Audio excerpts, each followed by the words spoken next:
여러분 안녕하십니까? 채널K 뉴스입니다. 차 위기에 놓였던 뉴욕 한인회관을 살리기 위해 뉴욕 일원 한인마트에 설치됐던 성금 모금함들이 오늘 오픈됐습니다. 총 18개로 적지 않은 금액이 모금됐는데요.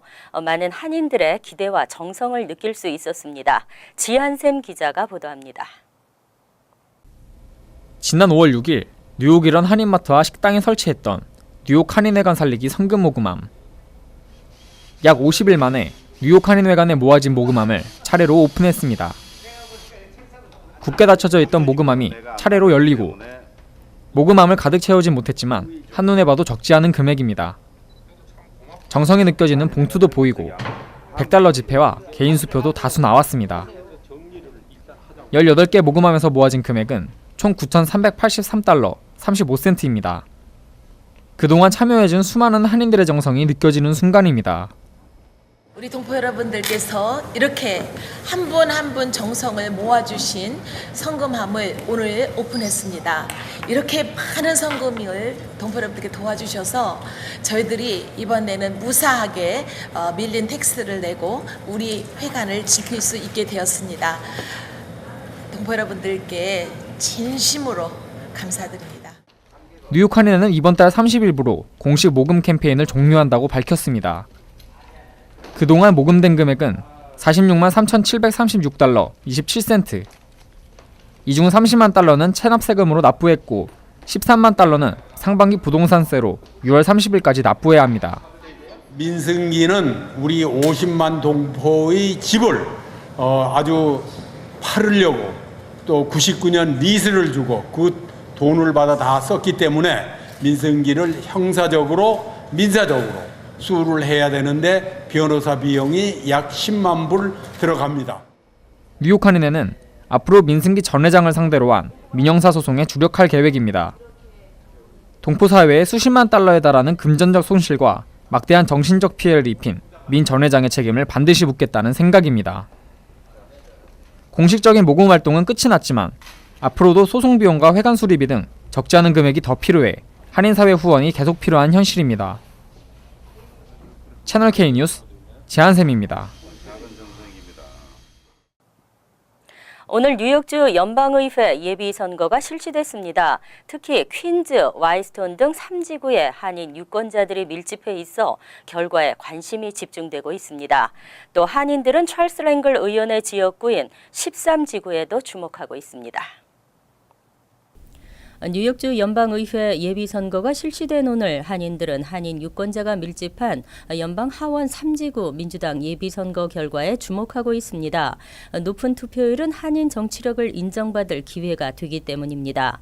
이 지역은 퀸즈, 와이스톤, 리들렉을 비롯 롱아일랜드, 그레인렉, 포트 워싱턴 등을 포함하는 곳으로 지금까지 연방 하원 의원 중 랭킹 4위로 꼽히는 스티브 이스라엘이 2013년 1월부터 의원을 맡고 있습니다. 하지만 올해를 마지막으로 이스라엘 의원이 은퇴를 선언하면서 민주당에서만 5명의 후보가 몰렸습니다. 이 가운데 한인 사회는 탐 수오지 전 나소 카운티장을 지지하고 있습니다. 롱아일랜드 지역 한인들을 중심으로 후원회가 형성됐는가 하면 최근에는 차세대 한인단체 거버너스 클럽이 기금 모금 행사를 개최하기도 하는 등 적극적인 지지를 보내고 있습니다. 랑킴 뉴욕주 하원 의원도 지난 24일 존 류 전 뉴욕시 감사원장과 함께 수오지 후보를 공식 지지한다고 밝힌 바 있습니다. 이 밖에 9명의 민주당 후보가 출사표를 던진 13지구에도 관심이 높은 것으로 알려졌습니다. 이곳은 특히 찰스 랭글 연방 하원 의원이 올해 임기를 끝으로 은퇴를 선언한 곳입니다. 7월을 여는 첫 행사 독립기념일. 올해도 최다의 인파가 독립기념일 연휴를 기해 여행을 떠납니다. 유가 하락에 따른 소비 심리가 회복되면서 여행객들은 4,300만여 명 최대로 추산됐습니다. 전미자동차협회에 따르면 오는 7월 1일부터 4일까지 이어지는 독립기념일 연휴 기간 50마일 이상 장거리 여행을 떠나는 여행객은 모두 4,300여만 명으로 예상됐습니다. 지난해에 이어 올해에도 최다를 기록했으며 지난해보다 0.8%포인트 증가한 수치입니다. 특히 올해 여행객들은 비행기보다 자동차를 선호한 것으로 나타났습니다. 여행객의 84%가 자동차를 이용할 것이라고 응답했습니다. 자동차로 이동하는 여행객은 3,600만 명에 달할 것으로 예상되고 있습니다. 자동차협은 저유가 영향으로 많은 여행객들이 차량을 이용할 것으로 예상되고 있다고 밝혔습니다. 한편 이 기간 음주 및 안전벨트 착용과 같은 기본적인 교통법규 위반으로 교통사고 사망자가 크게 늘어납니다. 주 경찰은 안전사고 등 여행객들의 각별한 주의를 당부했습니다. 뉴욕시 렌트 규제 아파트의 1년 계약 시 임대료가 2년 연속 동결됩니다. 어제 실시한 표결에서 1년 계약 0%, 2년 계약 2% 인상안이 승인됐습니다. 27일 뉴욕시 렌트 가이드라인 위원회가 맨해튼의 쿠퍼 유니언 빌딩에서 실시한 2016에서 17 임대료 인상안에 대한 표결에서 1년 계약 시 0%, 즉 임대료 동결이 승인됐습니다. 2년 계약은 2% 인상안이 최종 결정됐습니다. 이로써 뉴욕시 렌트 규제 아파트 100만 가구는 전년도에 이어 2년 연속 1년 계약 연장 시 임대료가 인상되지 않게 됐습니다. 지난해 렌트 가이드라인 위원회는 설립된 지 46년 만에 처음 1년 계약 시 임대료를 동결시킨 바 있습니다. 이에 따라 올 10월 1일부터 2017년 9월 30일 사이 렌트 계약을 체결하는 렌트 규제 아파트들은 새롭게 결정된 인상안에 적용받게 됩니다. 한편 이날 표결이 실시된 쿠퍼 유니언 빌딩 투표장에는 렌트 규제 아파트 입주자를 비롯한 비영리 단체 관계자들 수백 명의 자리를 가득 메우고 렌트 인하를 강력히 촉구했습니다.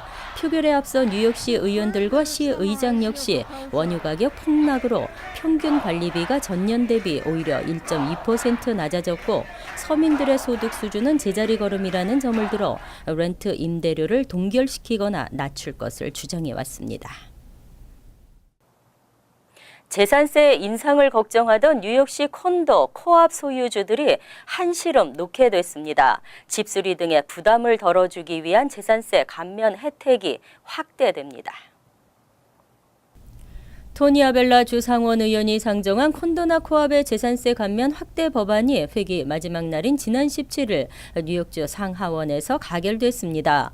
이번 법안은 J50일 프로그램이 적용되는 부동산의 과세 평가 한도를 기존 3만 달러에서 3만 2천 달러까지 올리는 내용이 골자입니다. 뉴욕주는 1992년부터 J50일 프로그램을 통해 뉴욕시 중산층 콘도 및 코앞 소유주들의 건물 관리 비용 부담을 덜어주기 위해서 큰 비용이 드는 레노베이션이나 보수 공사를 한 주택 중 과세평가가 4만 달러 미만인 곳에 세금 감면을 제공해 왔습니다. 하지만 2013년 주의회는 J50일 프로그램 적용 대상의 과세평가액을 3만 달러로 오히려 줄인 바 있습니다. 이 외에도 뉴욕주는 65세 이상 주택 및 콘도, 코앞 소유주들에게 재산세를 소득에 따라 최대 50%까지 감면해주는 노인주택 소유주 재산세 감면 프로그램도 실시하고 있습니다. 이 경우 최대 3채까지의 주택의 혜택을 받을 수 있습니다. 앞으로 현금 톨부스가 사라지고 전면 전자식으로 업그레이드된 톨부스가 새롭게 선보일 예정입니다. 이를 위한 예산은 1억 7천만 달러로 추산됐습니다. 뉴욕 뉴저지 항만청은 톨비수거 시스템을 전자식으로 전면 업그레이드하는 1억 7천만 달러 규모의 방안을 추진 중입니다. 이에 따라 모든 시스템이 전자식으로 개선되고 현금 톨부스는 사라지게 됩니다. 지역일간 레코드는 지난 25일 항만청이 이 같은 안건을 30일 이사회 표결에 붙여 최종 결정을 내릴 계획이라고 전했습니다. 만약 계획대로 안건이 가결되면 조지 워싱턴 브릿지, 링컨 터널, 홀랜드 터널 그리고 뉴욕시 스태튼 아일랜드와 뉴저지 저지시리, 중부 뉴저지 우드 브리지를 각각 잇는 베이언 브리지, 괴탈 브리지 등에 설치된 현금 톨부스는 사라질 전망입니다. 현재 각 다리와 터널에는 이지패스용과 현금 지불용 톨부스가 각각 설치돼 있어 이지패스용 부스는 전자기기가 이지패스를 인식해 톨비를 수거하고 현금 톨부스의 경우에는 카메라가 차량의 번호판을 촬영, 번호에 등록된 차량 소유자에게 톨비와 행정처리 수수료를 우편을 통해 부과하고 있습니다. 하지만 이 모두 20년 전에 도입된 것으로 상당히 낙후돼 있습니다. 항만청은 전면 전자식으로 업그레이드할 것을 주장하고 있습니다. 스마트건 판매 법안이 통과됐습니다. 총기 고민을 풀어줄 해결사가 될 수 있을까요? 하지만 여전히 반대 여론이 많고 현실화에도 의문이 제기됐습니다. 지난 2월 주상원을 통과한 스마트건 판매 법안이 어제 하원에서 가결되면서 주지사의 서명 절차만 남겨두게 됐습니다. 그러나 크리스티 주지사는 지난 회기에도 동일한 법안에 대해 총기 규제와 관련된 법이 이미 마련돼 있다며 거부권을 행사한 적이 있어 이번에도 서명을 하지 않을 가능성이 높습니다. 스마트건은 첨단 안전장치를 통해 인증된 소유자만 사용할 수 있도록 특수 제작된 총입니다. 스마트건은 총 손잡이와 인증된 사용자가 착용하는 팔찌에 각각 전자칩을 내장하고 이 두 칩이 약 10cm 이내에 있을 때만 총의 안전장치가 풀리도록 설계되어 있습니다. 도난 등으로 범죄에 사용되는 것을 막고 사고로 인한 인명피해도 줄일 수 있다는 것입니다. 하지만 스마트건이 다른 사람의 총기 사용을 제한하려다 본인이 총기 위험에 노출될 수 있다는 우려의 목소리도 나오고 있습니다. 한편 옹호론자들은 스마트건이 불필요한 총기 사고를 크게 줄일 것이라지만 반대론자들은 오히려 총기 구입만 늘어날 것이라고 지적했습니다. 직접 매장에 가지 않고도 온라인 구매를 하듯 모바일 뱅킹 대중화로 인해 은행의 설 자리도 사라지고 있습니다. 은행들의 지점수 감소가 전국적인 현상으로 나타났습니다. 연방예금보험공사에 따르면 지난 6년간 전국의 은행 지점수가 6.3% 감소했습니다.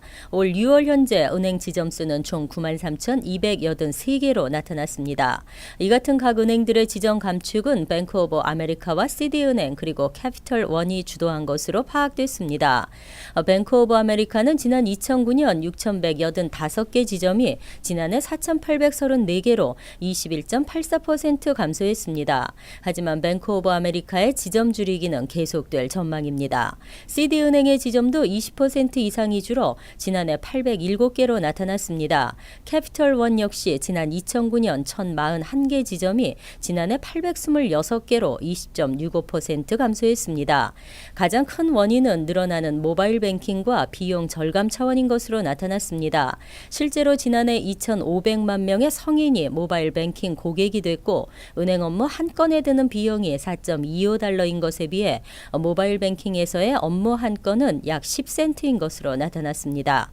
반면 지점을 늘린 웰스파고와 PNC를 비롯 대부분의 한인은행들은 오히려 지점이 늘어났습니다. 이어서 LA 지역 한인사회 소식입니다. 100도가 넘는 무더위가 이번 주 또다시 남가주를 강타할 것으로 예상됩니다. 국립기상청에 따르면 고기압 영향권에 있는 남가주 지역이 평년 기온보다 10도 높은 고온 건조한 날씨가 모레까지 이어질 전망입니다. 기상청은 또 오늘 오전 11시부터 오후 8시까지 산타 클라리타 밸리와 샌 게브리엘 밸리, 샌프란도 밸리 등 LA 인근 산간 지역에 폭염주의보를 발령했습니다. 특히 높은 온도와 함께 자외선도 더 강해져 15분 이상 햇빛에 노출되지 말 것을 주민들에게 경고했습니다. 이와 함께 LA 수자원 관리국은 과도한 전력 사용으로 인한 정전 사태를 피하기 위해 실내 온도를 78도로 맞춰 에어컨 사용을 줄이고 낮 시간대 불필요한 전기 사용을 금지할 것을 당부했습니다. 한편 LA 카운티 공공보건국은 포모나 지역과 산타 클라리타 밸리의 대기 오염도가 건강에 해를 끼칠 정도로 높다며 호흡기나 심장질환 환자 또는 어린이들의 야외 활동 자제를 당부했습니다. 제리 브라운 캘리포니아 주지사가 오늘 새 회계년도 예산안에 최종 서명했습니다. 브라운 주지사는 오늘 캘리포니아주 의회가 지난 15일 합의한 총 1,225억 달러 규모의 예산안에 서명했습니다. 특히 오늘 서명한 예산안 중 가장 많은 부분이라 할 수 있는 20억 달러는 경제 위기 등을 대비해 잉여금의 일정 비율을 기금으로 적립해두는 레이니데이 펀드로 사용될 전망입니다. 또 4억 달러는 노숙자들의 쉘터 설립과 저소득층의 생활 개선을 위해 사용되며 일부 대학을 지원하는 데도 쓰여질 전망입니다. 한편 이번 새 예산안 서명과 함께 LA 카운티 정부의 부자세 인상 도입에도 힘이 실리면서 내년 3월 선거에 부자세 인상 안건이 상정될지에 관심이 모아지고 있습니다. 월드리포트입니다. 버리지도 남을 줄 수도 없는 추억이 담긴 물건들을 전시하는 이색 박물관이 있습니다. 물건 하나하나에 모두 깊은 사연이 담겨 있습니다. 스타들의 만남과 이별 스캔들이 끊이지 않는 할리우드. 최근 이런 명성에 걸맞은 독특한 박물관이 문을 열었습니다. 이른바 이별 박물관. 헤어진 연인과의 기억이 담긴 물건들을 전시하는 곳입니다. He was a big Nebraska fan, so she bought this to wear for him. And she was going to put it on for him one night, and he broke up with her over a text. 남편이 떠나던 날 입은 블라우스. 결혼식 날 양복을 다렸던 다리미. 말싸움 끝에 내던진 수화기까지. 하나같이 절절한 사연이 담겨 있습니다. It's amazing. I love it. It's just wonderfully cathartic to see people shedding the memories of their breakup and moving on and letting go, but allowing other people to share in what happened. 박물관 설립자는 한 변호사. 크로아티아 여행 중 방문한 이별 박물관에서 깊은 인상을 받은 것이 계기가 됐습니다. All of us moved by it. This is a universal human experience. Everybody has had a broken relationship of one kind or another. 실제 관람객들은 이곳에서 각종 이별의 사연을 보고 읽으며 위로를 받습니다. 나만 외롭고 슬픈 게 아니란 걸 직접 볼 수 있기 때문입니다. It's just a little embarrassing because I've seen 3 so far that describe my last 3 relationships to a T. 이별 관련 전시품은 모두 일반인들로부터 기증을 받은 것인데 물품이 폭주하고 있어 몇 달 간격으로 전시품을 계속 바꿔나갈 예정입니다. 간추린 소식입니다. 지난 5월 말 가족들과 함께 하이킹을 떠났던 15세 조슈아 주가 실종 25일 만에 싸늘한 죽음으로 발견됐습니다.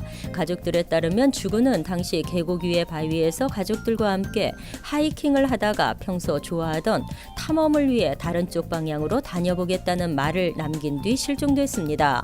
엘도라도 카운티 경찰은 지난 24일 특수 장비를 이용한 수색 작업 끝에 이날 오전 10시 40분쯤 주군의 시신을 발견했습니다. 지난 24일 퀸즈 베이사이드 MS-158 중학교에서 12세 여학생이 공기총을 학교에 들고 와 다른 학생을 위협하는 사건이 발생했습니다.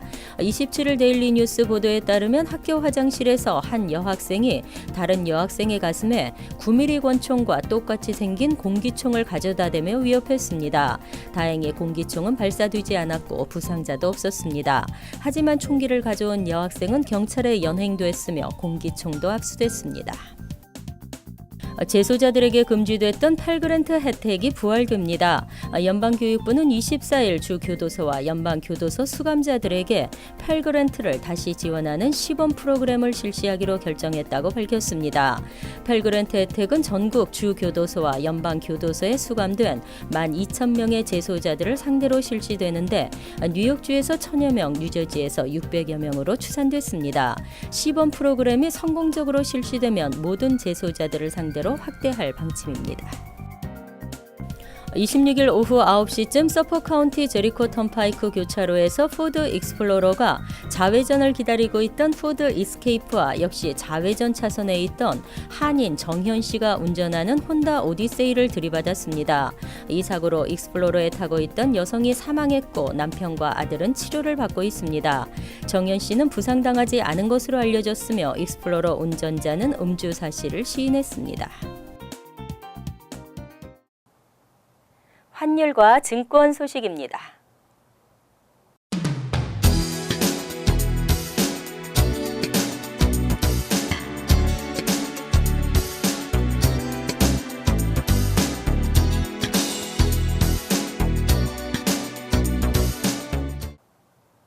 이어서 날씨입니다.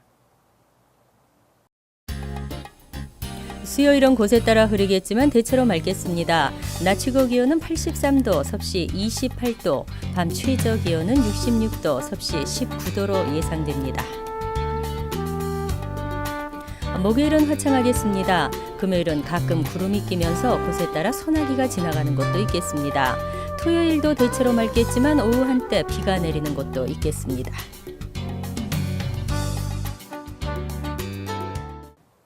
항상 여러분과 함께하는 채널 K 뉴스 여기서 마칩니다. 편안한 하루 되시기 바랍니다.